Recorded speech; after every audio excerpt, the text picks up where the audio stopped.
Good evening. Thank you for joining me tonight. My name's Anita. I'm going to show you a couple of different ways to cook a hamburger tonight. Pretty popular American dish. And like I said, I have 3 fun variations that you can show your family and maybe get kids involved in these processes. But before we get started, I wanted to talk a little bit about myself and just introduce myself to you. I am involved in the St. Paul's Community Parish and have cooked for our women's conference in the years past. And I had asked Virginia over Easter if I could do anything to volunteer, and she texted me a few weeks later and asked me if I would do a cooking show. And I said no. But here we are. So she twisted my arm, and I'm here now doing this for you guys. So if you have anything that you'd like to see or questions that you'd like to ask while we're doing this, please feel free to. I kind of design these dishes so that they're you can use what you have at home to make these dishes. I know a lot of people don't want to go to the grocery store right now if it's not essential. So this is just a technique. And if you have any of these ingredients or other ingredients, please feel free to have fun and use what you have. So I'm going to get started. I have ground beef. You can use ground turkey if you'd like, but I kind of already have mine cooked because, as you can see, I'm not in a real kitchen and we only have a certain amount of time. So I have some cooked ground beef, but I'm going to bring it back to life for y'all with a little bit of canola oil. Just a little bit.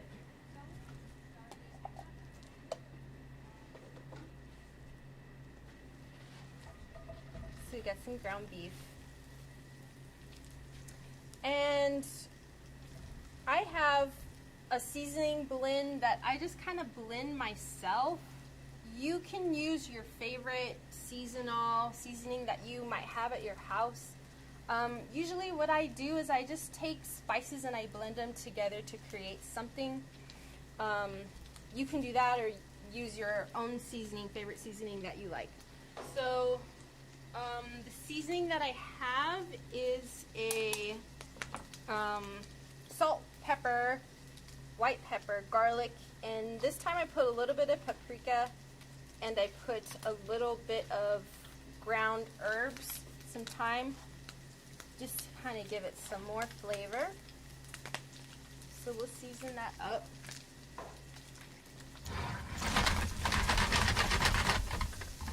There we go.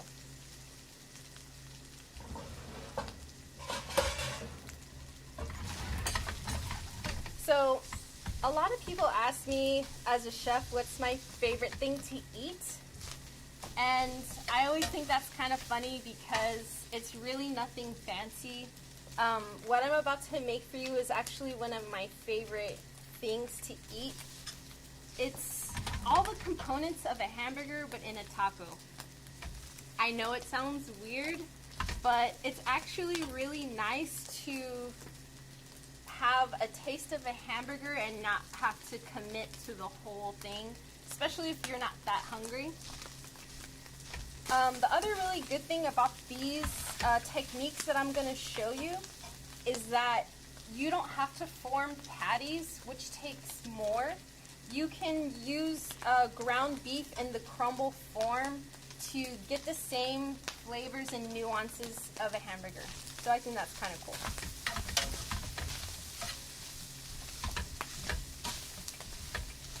So it's getting this hot. Like I said, you might have some ground beef at home that you pre-cook and store in your freezer and crack out to make soups or whatever, tacos. So this is kind of another fun way to use ground beef. Especially I feel that kids would really like this dish because it's kind of like a funky hamburger in a taco. So this is getting warm.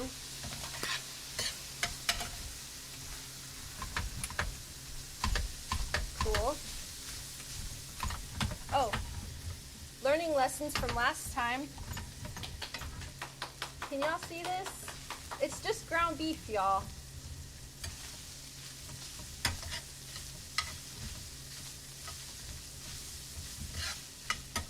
Like I said, if you're trying to eat healthy, you can use ground turkey. Anything goes.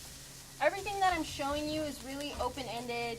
You can twist it, you can put your own spin on it, make your own ingredients. Just trying to make things fun and easy. This is not representative of what I do at work, but I hope that you can use some of these techniques with ingredients that you might have lying around at your home. Cool. That's looking and smelling pretty good. All right. So the first dish is going to be tacos. I know some of y'all are freaking out. It's a little weird, but sometimes it's okay to step out of your comfort zone.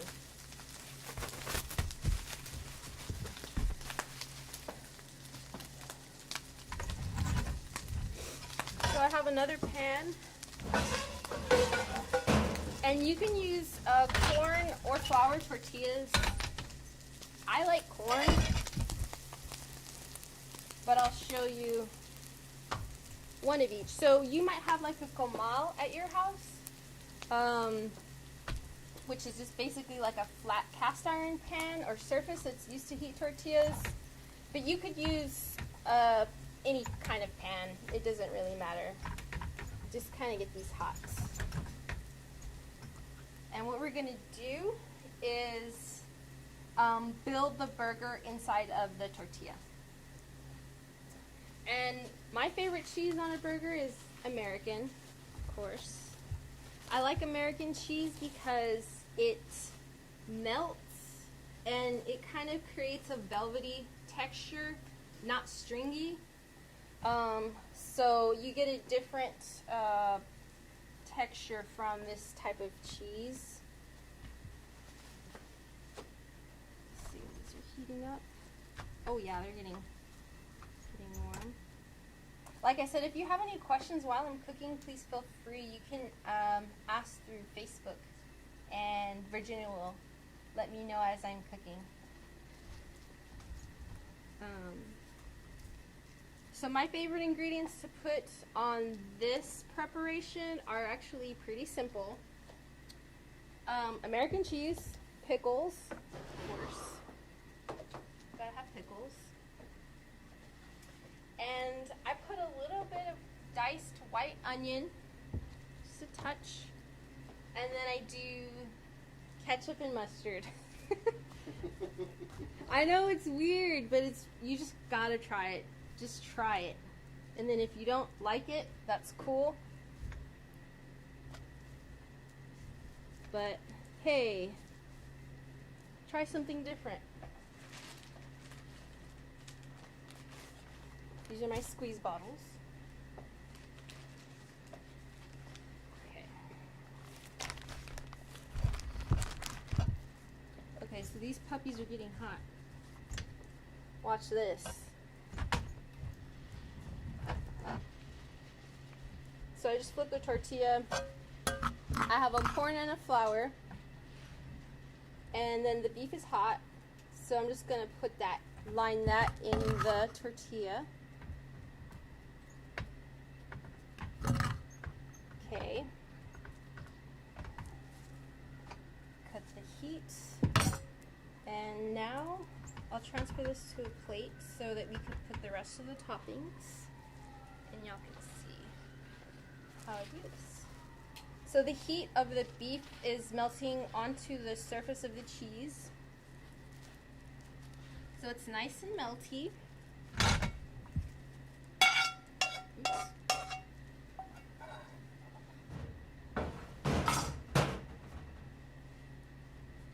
This is how I like it. If you like lettuce and tomato, you can absolutely do that. You can put whatever you normally put on a hamburger, put in the tacos.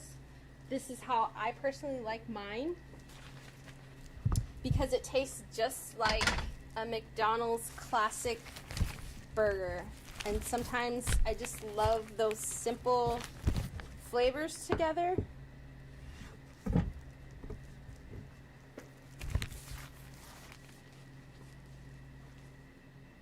Ketchup.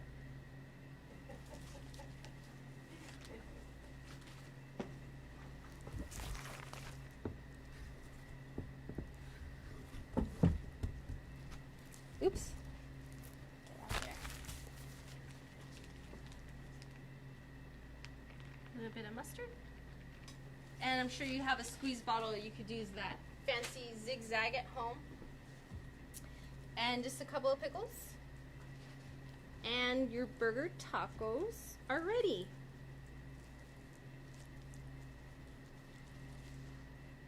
Can you see that? That looks delicious. I mean, come on. Okay. We're gonna eat those later. So that's the first dish.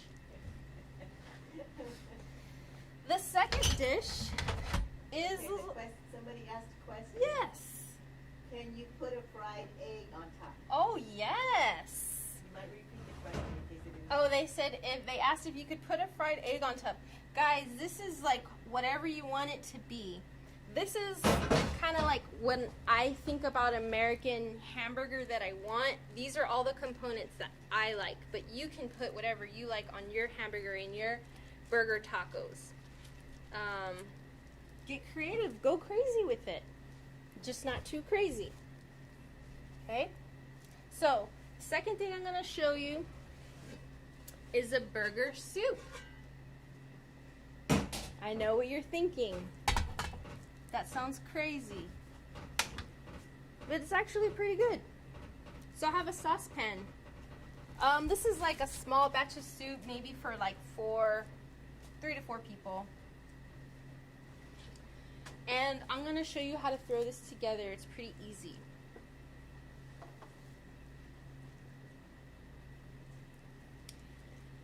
And the way that I like to show what I do is, like, if you want to add or take away, you absolutely can do that. You could adjust your seasoning.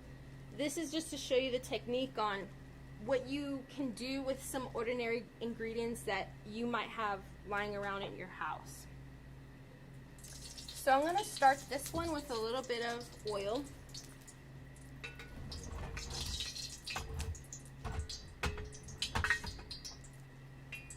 And I have diced celery, onions, and carrots.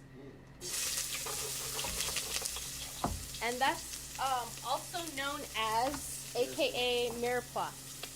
Got it. So this is like the foundation flavor for basic soups, basic dishes in all cooking.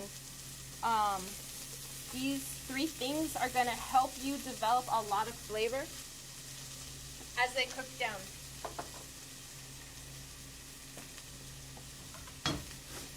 So mix that around.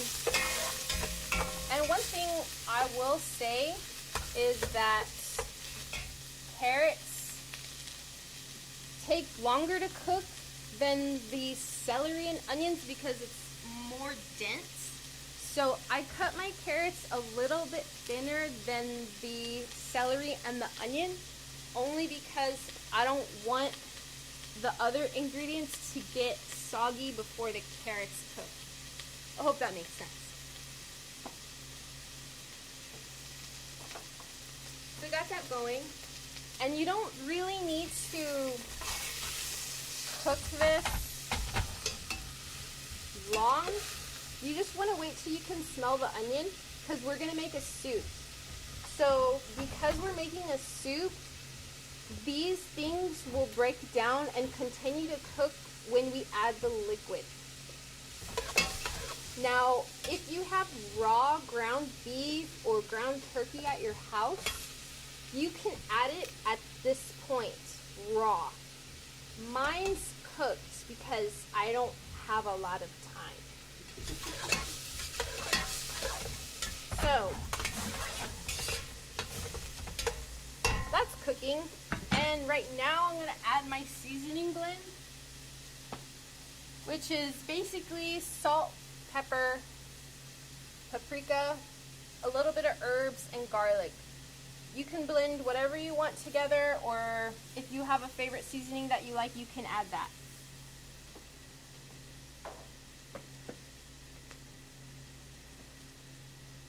I'm going to add some of the ground beef that I have already cooked. It's not the one that I heat up before it's cold. And you might have a can of white beans, black beans at home. You might have made some lentils, some pinto beans.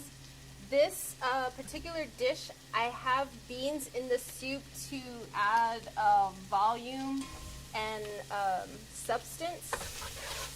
Think of it kind of like a bean burger, but in a soup. So that's going. It's actually starting to develop some really nice flavors.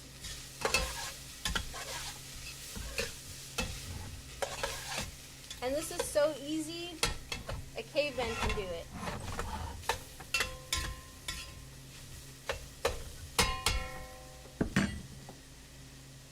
Alright.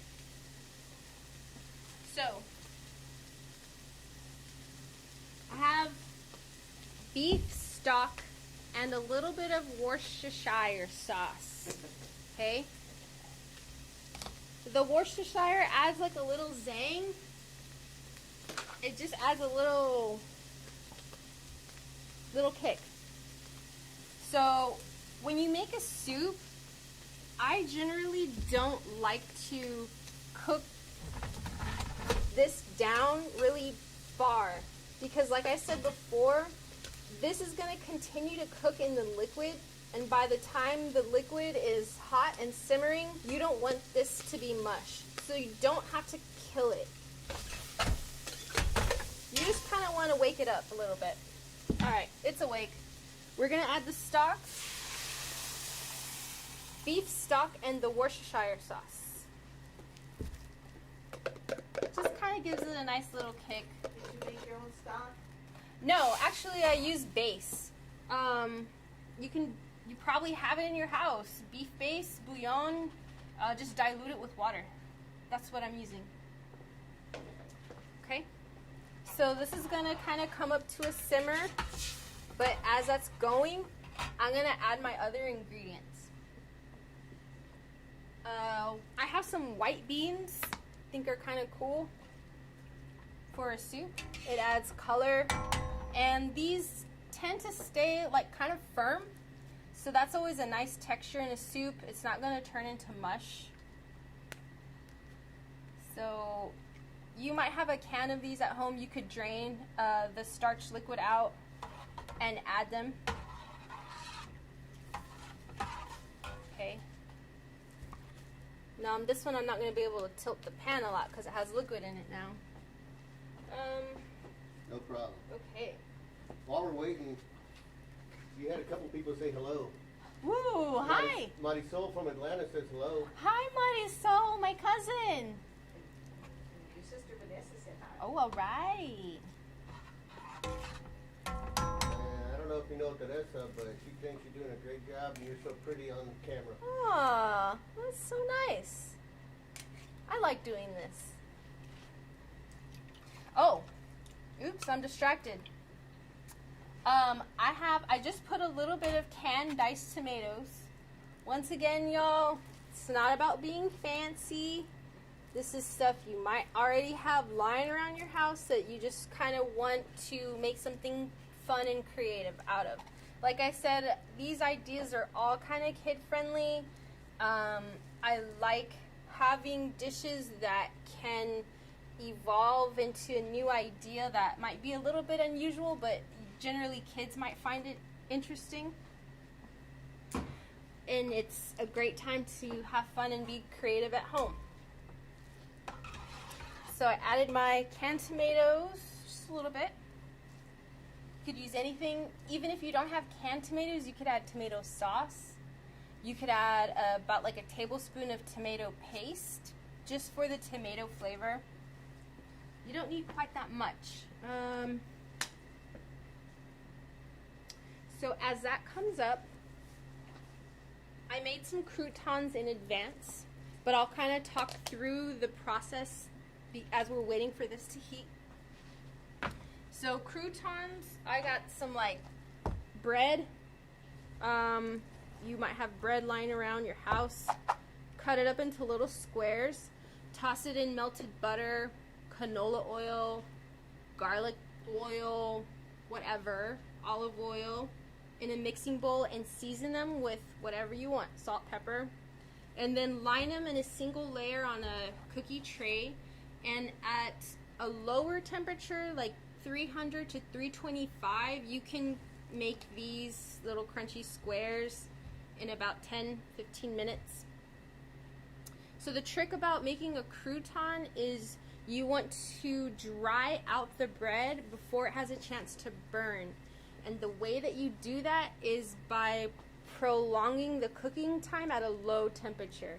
So at 300 or 325, these will take longer to burn. So what you're doing is drying out the bread and allowing it to get golden on the outside. So we're going to garnish the soup with the croutons that I made and some shredded cheddar cheese. So essentially, in a way, you have all the components of a hamburger in this dish. You got the beef, the tomatoes, cheese, the bun, and some other goodies. Got to sneak in the vegetables somewhere, right? Sorry. Okay, this is looking kind of good. Alright. So I have a bowl. And this is almost ready. Kind of want it to simmer a little bit more. And you can, actually I'm going to taste it right now to see what's going on in here. Oh yeah, it's pretty good. Now, this soup is kind of thin. If you want it a little bit more thick and hearty, you could add tomato paste. You could reduce it, or you could actually make a really light roux while you're cooking your vegetables in the beginning, and that'll actually kind of like bind everything together, and you just need very little flour, very little flour. Okay, so this is simmering, and oops, cut that off. Now I'll show you the soup. Now you'll actually be able to see it a little bit better. Hope you can see that. Do you get a good shot of that? Not yet. No? See all the components in there?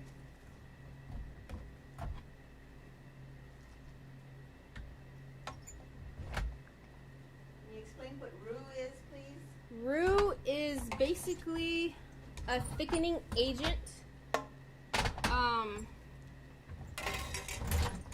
Basically is an oil, a fat, like butter, oil, bacon fat, anything like that, that you mix flour, and that creates this sort of thick substance that can be used to thicken sauces, soups, whatever. I say whatever a lot. There you go. There you go. Cheeseburger soup. It looks pretty good. Your Uncle Roger says hi. Oh, hi, Uncle Roger. And Edith. Oh, I love them. Can you get a shot of that? Okay,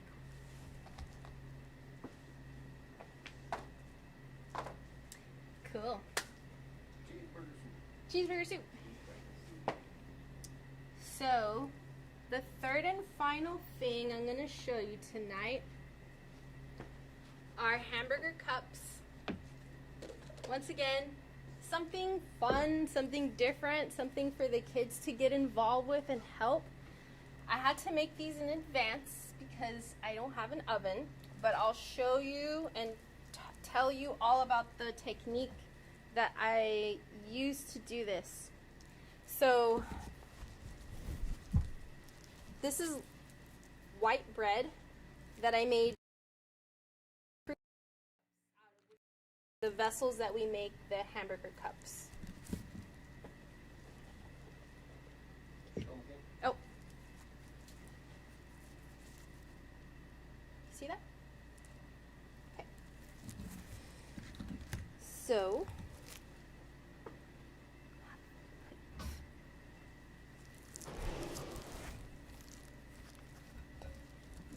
those are our burger cups.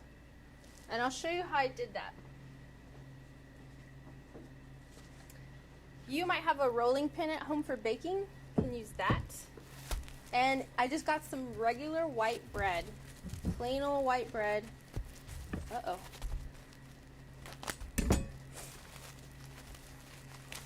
And what I did, I used a rolling pin to flatten it. This is something a kid would love to do. It's like you're making dough, but it's not messy. Or rolling out dough, I should say. And you might have a muffin tin at home, like for making cupcakes, muffins, that kind of stuff. This is how I got the shape, okay? And what I basically did is flatten these out pretty good. And then with a knife, I just kind of cut the edges to create a round shape. Doesn't have to be perfect. See that? It's a flattened piece of white bread. Okay. I got my muffin tray, sprayed it with cooking spray. And these, I had like garlic oil that I brushed them with and seasoned them with salt and pepper, and then basically just squished them in the muffin tin and allow them to bake like a crouton. And so when you do that, like I said, you're just allowing the bread to dry out and not burn. So you do that over a prolonged period of time at a low temperature. And then once you can see that they're golden, they're just like big croutons. That's how I made it. So, for this one,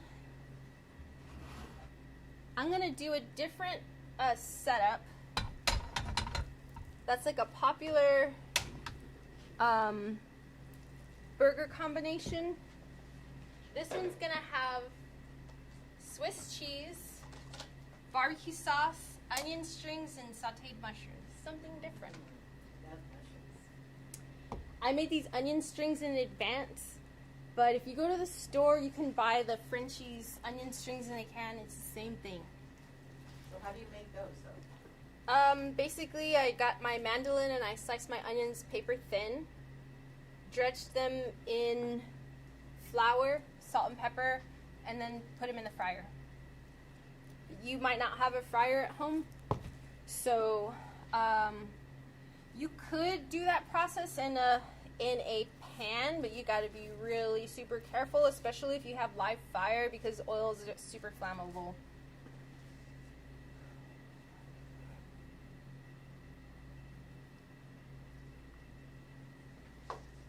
I love mushrooms on my burger. So just gonna saute up some mushrooms for this preparation. Lisa said, get yourself a fryer. Very interesting. Always season. I season every component of the dish because. Okay, question. Yes. How long is a prolonged period of time to cook the bread at slow and on Like 15 minutes at a low temperature. Oh, I'm so sorry. The question was, how long do you cook the crouton? And the answer is, it depends how dense the object is that you're trying to cook. These will take longer than a small square of crouton bread because it has more mass. So these took maybe like 20 minutes at a low temperature in the oven, between 300 and 325. And the reason that I say that is because all ovens are different. Some have fans, some operate differently and have different heat sources. And so you just kind of have to open it and check. When it's golden, you can definitely see when it gets crunchy like that. Does that answer the question, I hope? Mushrooms and slices, right? They are in slices. Yeah, I did slice them. Just plain old mushrooms sliced. And I was talking about how I like to season everything that I cook because you don't want to give an ingredient, you don't want it to lose its flavor impact. And what you do when you don't season something is you don't give it a chance to talk in the dish. And so think of it like you're just kind of accenting what's there. You're just highlighting what's naturally there. And some people don't like a lot of salt, and that's okay. But I would still say season every component of the dish, because I can certainly tell when I eat a hamburger and, you know, the mushrooms weren't seasoned and they just taste like they don't have any love. And I always like to give things the opportunity to like be the star of the show, even if it's just mushrooms.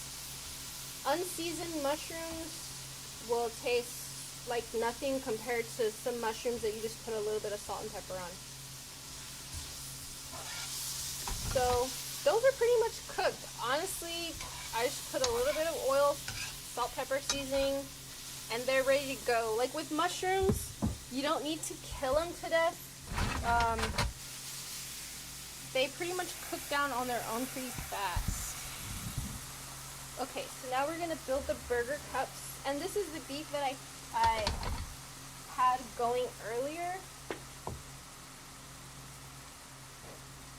Oh, for this one I'm gonna use Swiss cheese. So you might have like some deli Swiss cheese at home. You could use cheddar if you wish. Like I said, this is just kind of having fun, open-ended. Whatever you have, whatever you like, go for it. Just gonna get this going a little bit again. A little bit of water.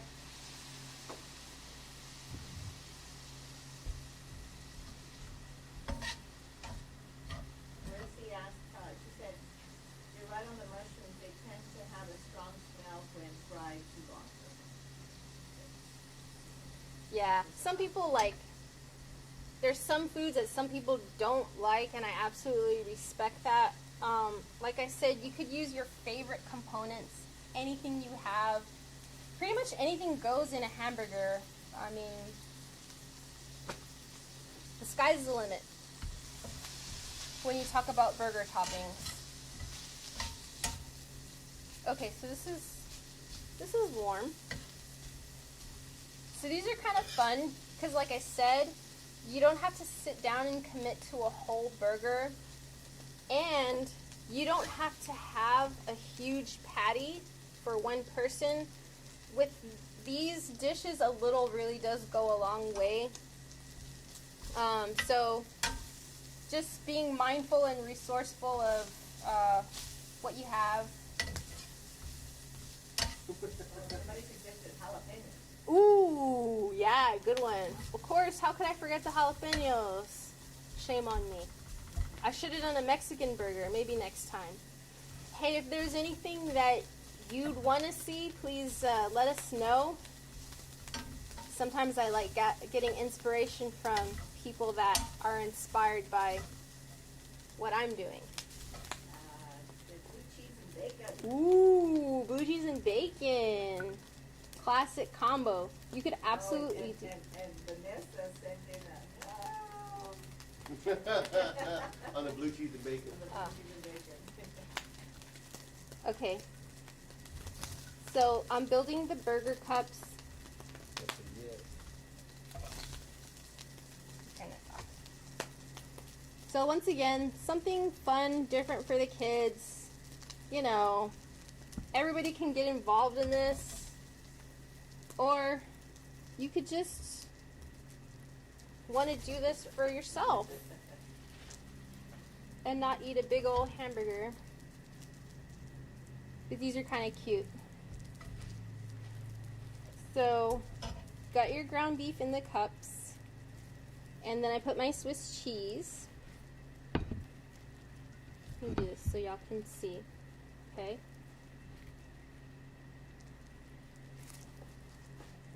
Ooh, now the mushrooms, and they're still hot, so the cheese is going to kind of get more melty.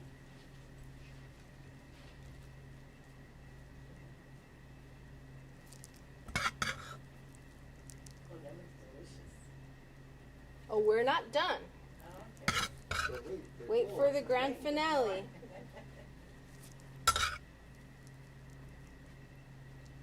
Okay. Right?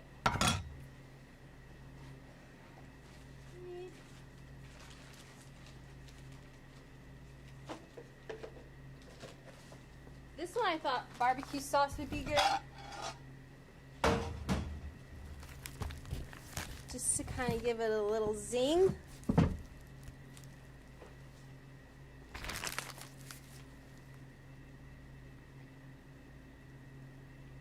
Somebody asked, could you make these ahead of time and reheat, or would they be too mushy? I don't recommend, what you could do is make all the question was, could you make these in advance and reheat them? You could make the components in advance like I did, like the crouton shell and the meat, but if these sit for long, they will get a little soggy because that's just what bread does. It just draws in moisture. But like say if you're having a party or something like that and you wanted to make a few of these in advance, I mean, if you're talking like 30 minutes, yeah, I don't think that will be like a huge problem. Sorry, I cleaned my plate. It looks awful. Oh, I have one more topping for this. Can you see that? Yes, ma'am. Okay. Ooh, my first fried onion strings. That's kind of cool. But yeah, you could do like a blue cheese bacon, jalapeno. Just wanted to show a different topping from the first one that I did. And that's pretty much the gist of what I have for y'all tonight. If you have any questions, please let us know.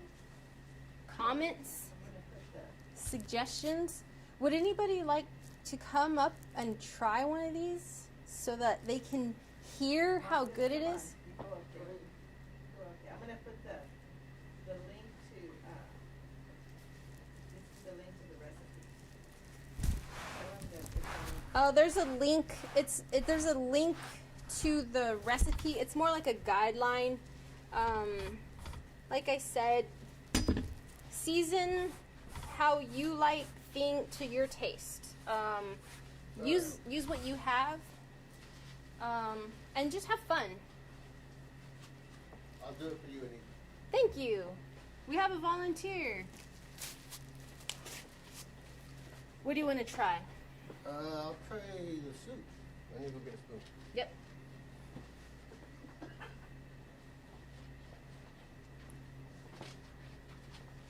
Or should I try a taco?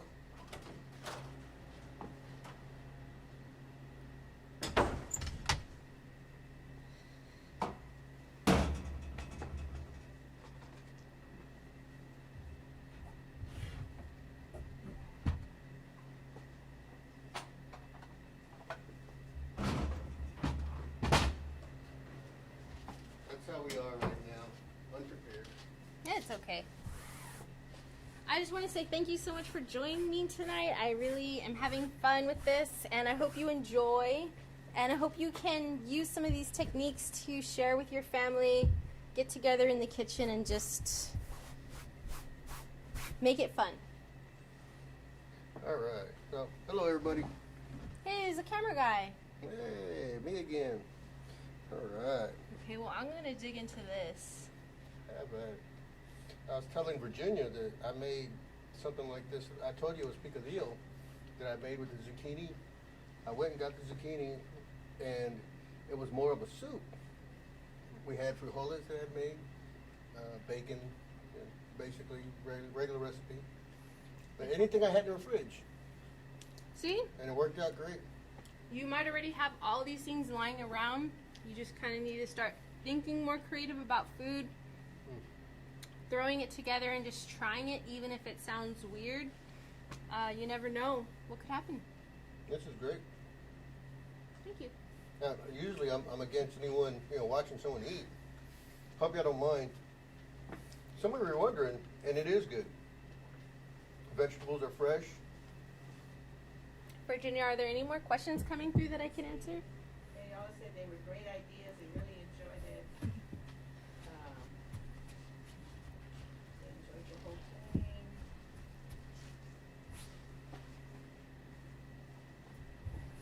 Thank you, Anita. Thank you. Love the ideas. The kids would love to roll the bread and make hamburger cups. What's next is the question. Ooh, why don't y'all tell me what's next? Okay, let us know what you want. I'm taking suggestions. Okay.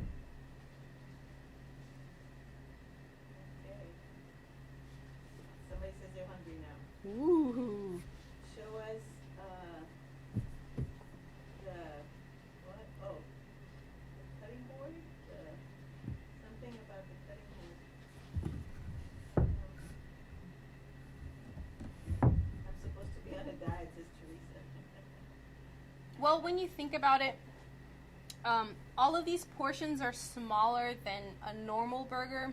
So it's not like fat-free or guilt-free, but certainly eating in smaller portions is great. Everything in moderation, right? So You can cut out the cheese. You can. yeah, I mean, you don't have to eat a whole bun. You could just have one slice of bread on this preparation, or a single tortilla. On that one, it has the croutons. You don't have to put the croutons. You could even serve this on a bed of like iceberg shredded lettuce if you wanted to just make it a salad. But I really enjoy it in a taco. It's one of my favorite things that I actually eat, like when I'm really hungry, and I love how simple and good it is. Somebody said about doing something low carb. Low carb? Sure. Wow, this would almost qualify for low carb. You can take out the cheese and the bread. Yeah. I think that's it. All right. Thank you so much for having me.